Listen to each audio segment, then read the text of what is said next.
आदिवासी समाज के मेरे भाइयों और बहनों केवल नहीं, मेरी माताएं केवल नहीं, लेकिन सिंधिया परिवार के सदस्यगण जो यहां मौजूद हैं और हमारे कथावाचक महोदय जिन्होंने इस कार्यक्रम में आध्यात्मिक शक्ति का वर्णन भी पूर्ण जोर से किया है, और सभी सम्मान्य मेरे भाइयों और बहनों, मेरे साथ बोलो सबरी मैया की, सबरी मैया की।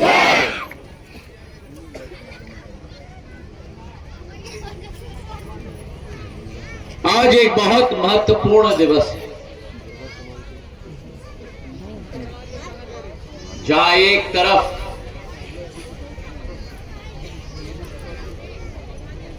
सबरी मैया के वर्णन में, उनके श्री चरणों में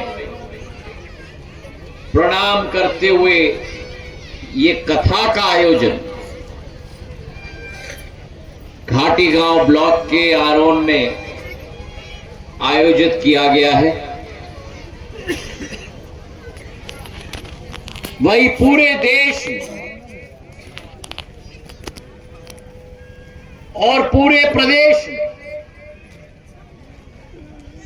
आज एक शक्तिशाली गूंज निकल रही है। जिस दिन में मैं घाटी गांव ब्लॉक में आपके समक्ष उपस्थित हूं, उसी दिन प्रधानमंत्री नरेंद्र मोदी जी मध्य प्रदेश के झाबुआ आदिवासी ब्लॉक में हमारे आदिवासी समाज के समक्ष उपस्थित हैं, और यह उजागर करता है कि जो चुनाव के समय में हमने कहा था कि मोदी जी के मन में एमपी और एमपी के मन में मोदी, आज जो ऐतिहासिक स्वागत उनका आदिवासी बाहुल क्षेत्र में हुआ है,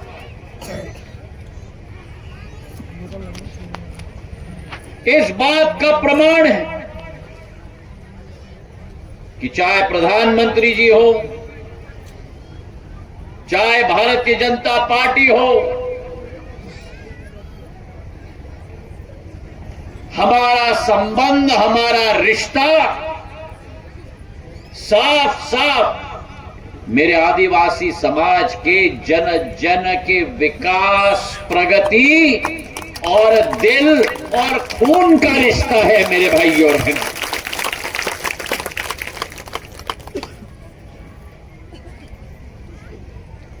पांच 500 साल का सपना 22 जनवरी को पूरा हुआ है। 1528, 500 साल पहले जो देश में आक्रमणकारी थे, जिन्होंने भगवान श्री राम के अयोध्या धाम में मंदिर को तोड़ने और खंडित करने का काम किया था, और हजारों लाखों लोग, करोड़ों लोग, जिसमें एक एक समाज का व्यक्ति, सबरी मैया की भी समस्त समाज का ये जो सपना था कि भगवान श्री राम अयोध्या नरेश राम लल्ला की प्राण प्रतिष्ठा होकर अयोध्या धाम में मंदिर स्थापित होनी चाहिए। वो भक्ति, वो शक्ति, वो अर्चना, वो सपना 22 जनवरी को साकार हुआ, जब इस मां भारती का सुपुत्र प्रधानमंत्री नरेंद्र मोदी जी ने आपके और हमारे सपनों को अपना संकल्प बनाकर सिद्धि तक लेकर पूर्ण रूप से वो सपना साकार कर दिया। और अगर भगवान श्री राम की हम बात करें, मर्यादा पुरुषोत्तम भगवान श्री राम की बात करें, तो मर्यादा पुरुषोत्तम भगवान श्री राम की कहानी माता शबरी के बिना अधूरी रह जाती है।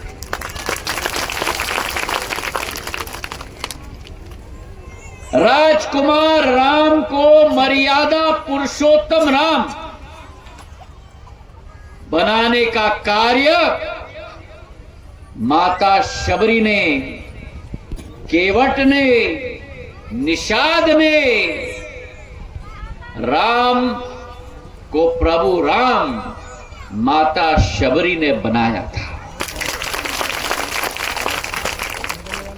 और अगर भक्ति का उदाहरण देखना चाहते हो,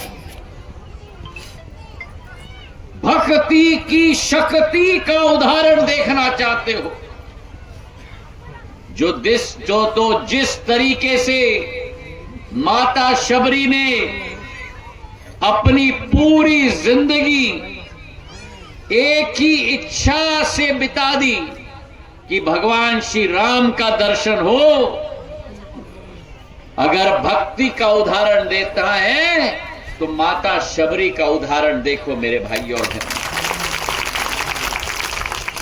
और वो भक्ति की भूख, वो भक्ति का प्यास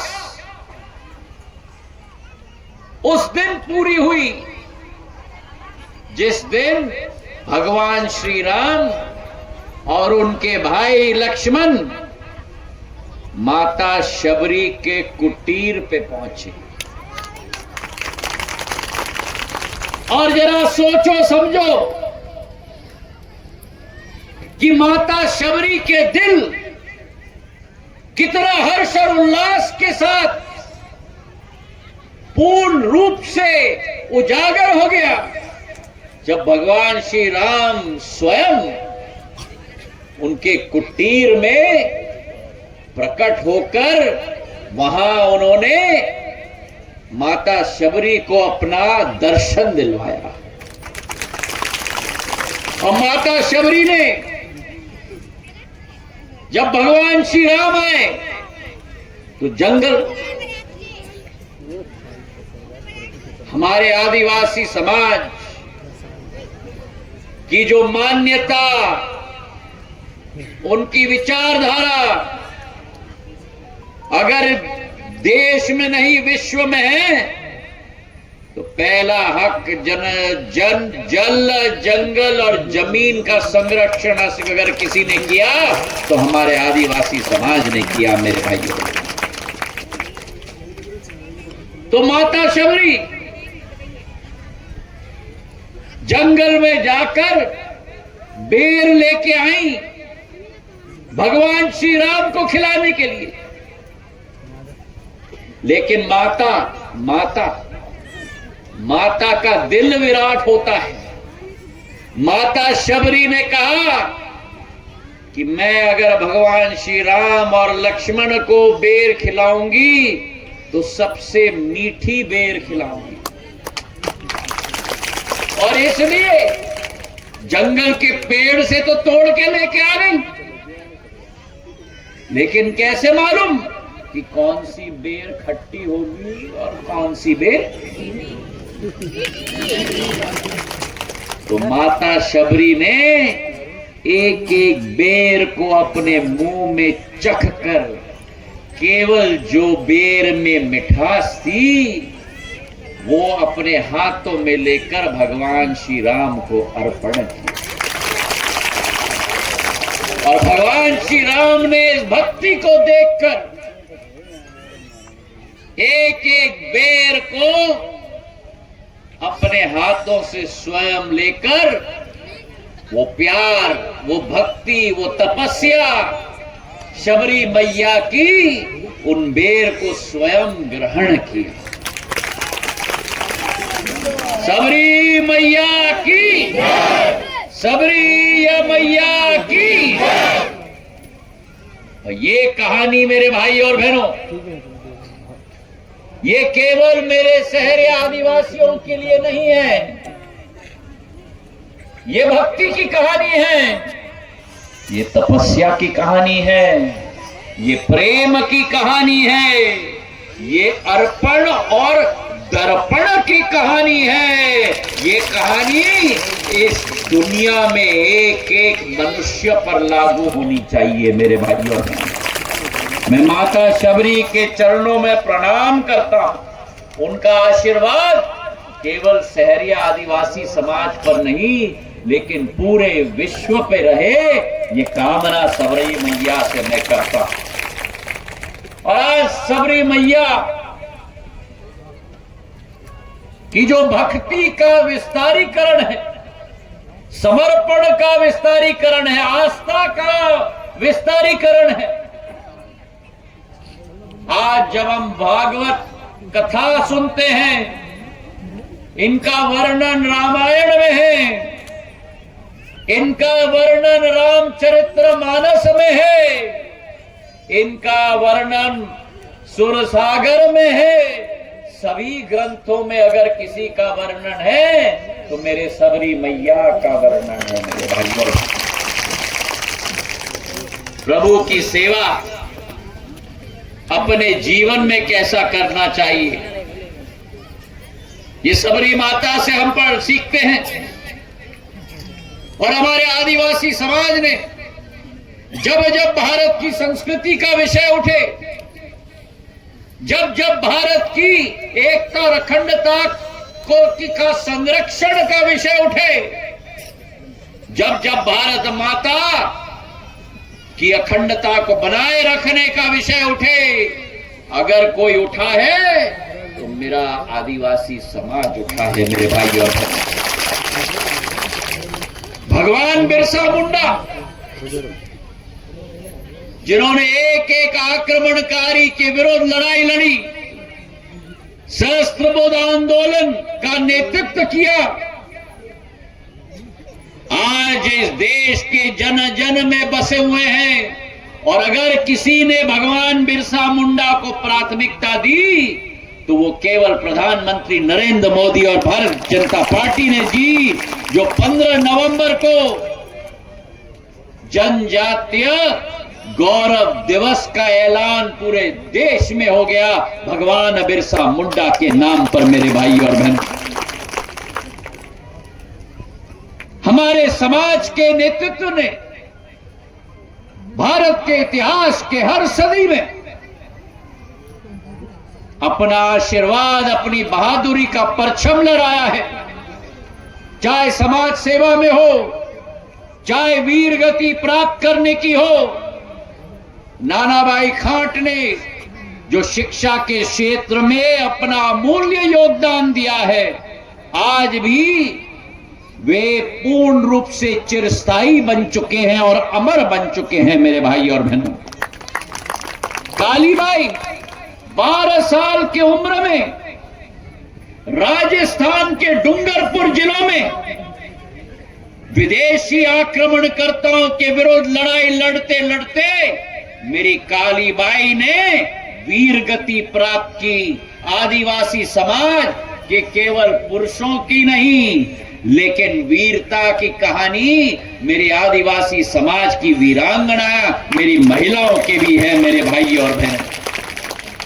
रानी दुर्गावती, जिन्होंने मुस्लिमों के विरुद्ध रात और दिन संघर्ष किया, इस वर्ष उनकी 500 साल की जयंती मनाई जाएगी।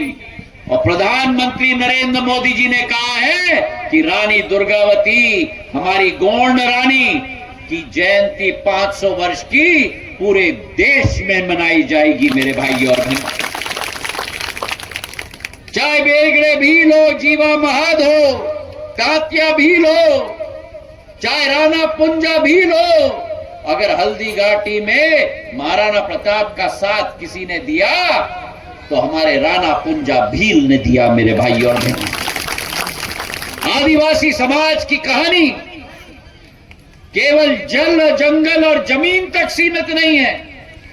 आदिवासी समाज ने अपना खून का बलिदान दिया है इस देश की एकता और अखंडता बनाए रखने के लिए। मेरे आदिवासी समाज के भाई और बहनों को मैं प्रणाम करता हूं और सिंधिया परिवार का भी एक बहुत पुराना रिश्ता रहा है आदिवासी समाज के साथ। छत्रपति शिवाजी महाराज के समय से छत्रपति शिवाजी महाराज के गढ़ किले के सेनापति कई आदिवासी समाज के हमारे वीर पुरुष होते थे। महादजी शिंदे के साथ पानीपत की लड़ाई के बाद जब दिल्ली पर नाग निशानी भगवा झंडा गाड़ के उन्होंने रख दिया था, तब उस सेना में आदिवासी समाज के एक एक सरसेनापति मराठाओं के साथ खड़े हुए थे। तो मेरा और आपका रिश्ता एक ना जल, ना जंगल, ना जमीन, आपका और मेरा रिश्ता एक खून का रिश्ता है मेरे भाइयों। आदिवासी समाज के लिए सिंधिया स्टेट के समय में श्योपुर से लेकर मंदसौर, नीमच, रतलाम, शाजापुर तक आदिवासी समाज के मेरे बच्चों के लिए एक एक तहसील में स्कूल खोले गए थे माधव महाराज प्रथम के द्वारा। श्योपुर जो आदिवासी बाहुल इलाका है, ग्वालियर से नैरो गेज की ट्रेन चलाई गई थी ताकि विकास और प्रगति श्योपुर में भी पहुंच पाए। ये माधव महाराज का संकल्प था। सिंचाई के साधन 710 बांध ग्वालियर स्टेट में लगाए गए थे ताकि एक एक आदिवासी समाज का व्यक्ति, चाहे वो श्योपुर का हो, मुरैना का हो, चाहे वो ग्वालियर का हो, चाहे शिवपुरी का हो, चाहे गुना का हो, चाहे मंदसौर, नीमच, रतलाम का हो, अमृत का पानी उस आदिवासी समाज के व्यक्ति को मिल पाए और अपनी खेती के आधार पर अपनी जिंदगी आगे बढ़ा पाए। और आज उस संघ और उस दल का मैं साथ खड़ा हूं जिसके पंत प्रधान प्रधानमंत्री ने आज के दिवस में ही झाबुआ में मेरी सहरिया समाज की महिलाओं के लिए 1500 रुपए जो भारतीय जनता पार्टी की योजना है, सीधे आपके खाते में पैसे डालने की योजना का शुभारंभ इस मास का कर दिया। एक एक माह 1500 रुपए मेरे आदिवासी बहनों के खाते में। ये भारतीय जनता पार्टी की सोच और विचारधारा है। हम नारा नहीं लगाते, हम आपके जीवन को बदलने के लिए खून पसीना एक करते हैं मेरे भाई और बहनों।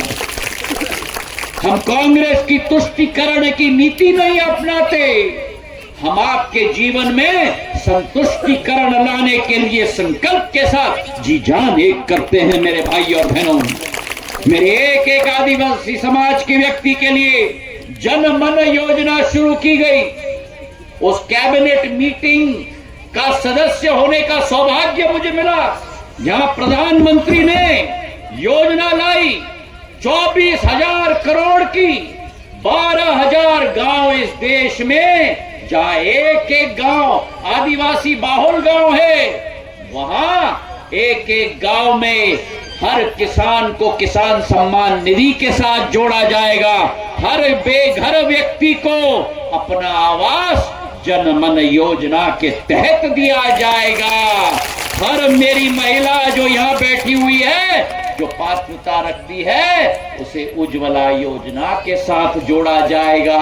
हर एक गांव को सड़क के साथ जोड़ा जाएगा। हर एक गांव में शिक्षा का स्रोत स्कूल के रूप में स्थापित किया जाएगा। हर एक गांव में स्वास्थ्य के लिए उप स्वास्थ्य केंद्र खोला जाएगा ताकि मेरे आदिवासी समाज के एक एक गांव में बिजली का कनेक्शन दिया जाएगा, खंबा खड़ा किया जाएगा, तार लगाया जाएगा, तार के अंदर करंट डाला जाएगा ताकि आपके घर के अंदर लट्टू में ज्योति का प्रकाश लाया जाएगा।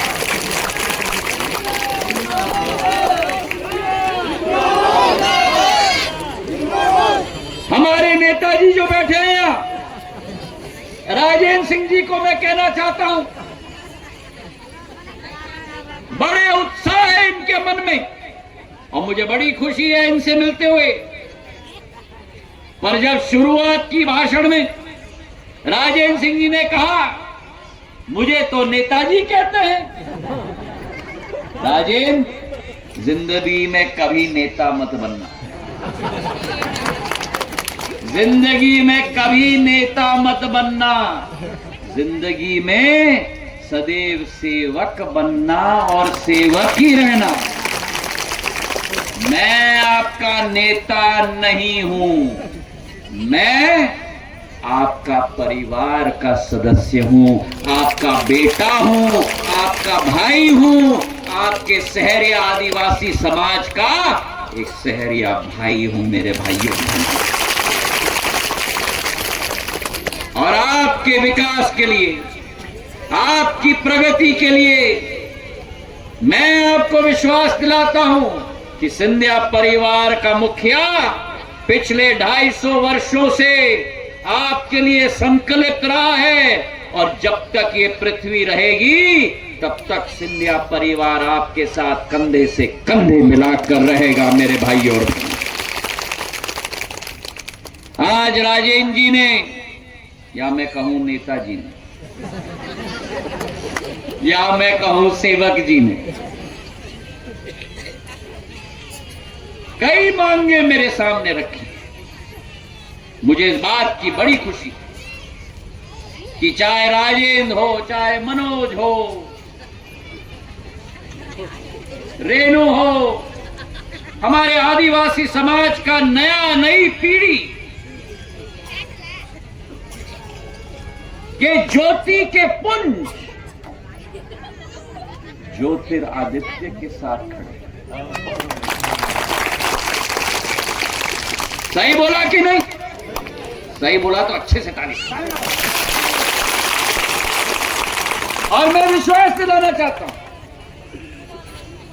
एक एक मेरे भाई को, एक एक मेरे बेटे को, क्योंकि धीरे धीरे मैं भी बुढ़ापे की तरफ जा रहा हूं।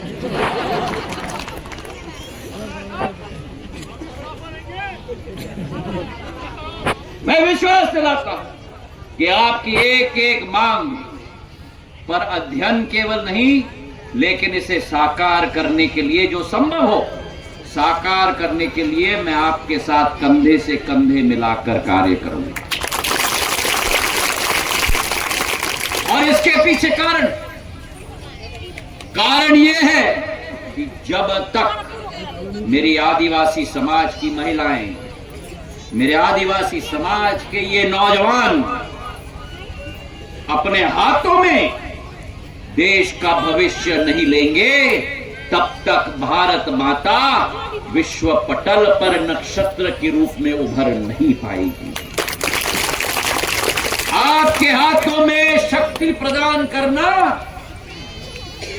मतलब मां भारती की शक्ति को उजागर करने का कार्य है मेरे भाइयों।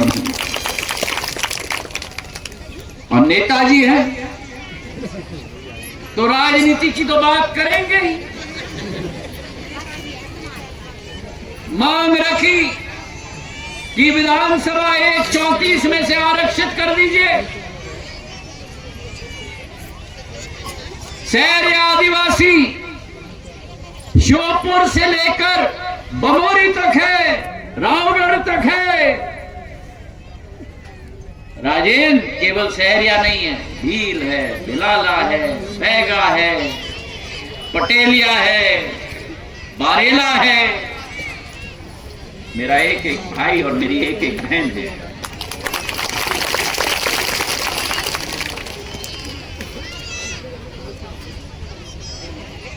चाहे आरक्षण हो या ना हो, जिस कांग्रेस पार्टी ने आदिवासियों की राग 65 वर्ष से सुनाई है, उसने कभी आदिवासियों को आगे नहीं किया।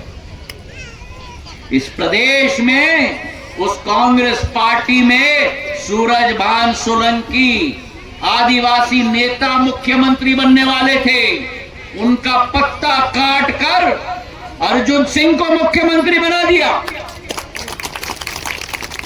तो अगर अन्याय किसी ने किया है आदिवासी पर तो कांग्रेस पार्टी ने किया है। और आप बात आरक्षण की करते हो। 34 विधानसभा में जब आरक्षण नहीं था तब भी एक बार नहीं लेकिन 3 बार श्योपुर से सीताराम आदिवासी को भारतीय जनता पार्टी ने ही टिकट दिया है जनरल सीट पर। और सीताराम आदिवासी जी 2 बार चुन के आए हैं। विधानसभा में सामान्य सीट से जीत के आए हैं। तो चाहे आरक्षण हो या न हो, भारतीय जनता पार्टी तुष्टीकरण नहीं करती, भारतीय जनता पार्टी संतुष्टीकरण करती है मेरे भाई और बहन। और आप बात एक विधानसभा की कर रहे हो, आप बात एक विधानसभा की कर रहे हो। अरे प्रधानमंत्री नरेंद्र मोदी जी के कार्यकाल में तो भारत की राष्ट्रपति मेरी आदिवासी समाज की हो गई है, मेरी आदरणीय द्रौपदी मुर्मू जी। आदिवासी समाज को पहली बार भारत के इतिहास में सर्वोच्च पद पर पहुंचाने का काम अगर किसी ने किया तो प्रधानमंत्री नरेंद्र मोदी ने किया है। और इसलिए इस बार हमें प्रण लेना है, संकल्प लेना है कि जनता की एक ही पुकार, जनता की एक ही पुकार, तीसरी बार मोदी सरकार। अभी मुझे सुनाई नहीं दिया, नेताजी बिल्कुल शांत हैं। बोलो, अब की बार जनता की एक ही पुकार, तीसरी बार, तीसरी बार, तीसरी बार। अगर आदिवासी समाज का संरक्षण और उनकी सशक्तिकरण हम चाहते हैं तो ये कमल के फूल के निशान को प्रधानमंत्री नरेंद्र मोदी जी को, जिन्होंने समाज को विकास की मुख्य धारा के साथ जोड़ने का कार्य किया है, मेरे भाई और बहनों, मैं आपको विश्वास दिलाता हूं, एक एक काम मेरी आदिवासी समाज के एक एक गांव के लिए संकलित भाव के साथ आपका परिवार का मुखिया आपके साथ कंधे से कंधे मिलाकर कार्य करेगा। बहुत बहुत धन्यवाद। जय हिंद, जय भारत।